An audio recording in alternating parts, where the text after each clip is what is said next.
তো hello guys, আসসালামু আলাইকুম। কি অবস্থা, কেমন আছেন সবাই? আশা করি সবাই ভালো আছেন। তো আলহামদুলিল্লাহ, আপনাদের দোয়া ও ভালোবাসা আমি অনেক অনেক ভালো আছি এবং সুস্থ আছি।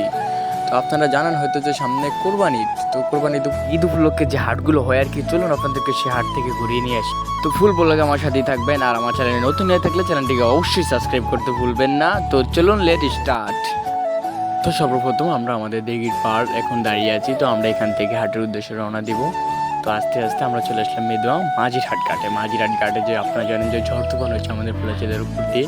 তো সেই ঝড় তুফানের কারণে আমাদের নিচের ঘাটটা উপরে চলেছে। তো আমরা বলতে না বলতেই আমাদের যেই মাঝিরহাট ঘাটের যে নিচে যে বিলটা আছে, আমরা ওই বিলে চলে আসলাম। এখানে বিলে আসার মূল উদ্দেশ্য কারণ হচ্ছে যে আমাদের নানার কিছু গরু আছে, প্রায় 4 থেকে 5টার মতন গরু আছে। ওগুলো আমরা হাটে নিয়ে যাবো বিক্রির উদ্দেশ্যে।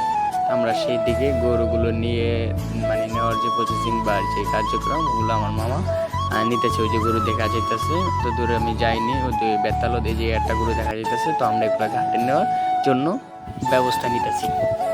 তো ফাইনালি বলতে না বলতে আমরা সে হাটে চলে আসলাম। হাটে এসে দেখি রাস্তার এপার থেকে বুঝি সব ব্লক হয়ে আছে। কি বলবো, একেবারে সব কিছু ব্লক হয়ে আছে। মানে এত পরিমাণ গরু আমাদের শিবপুর শান্তির হাটে এর আগে মনে হয় কোনো সময় ওঠে না। আজকে ব্যাপক গরু উঠেছে, ব্যাপক অনেক। মানে তো মানুষের গাতাগাতি ফাড়াফাড়ির ভিতর দিয়ে আমি একটু সামনের দিকে আগানোর চেষ্টা করলাম। তো যতটুকু চোখ যেতেছে সব গরু আর গরু, গরু আর গরু, অনেক মানুষ দেখা যেতেছে।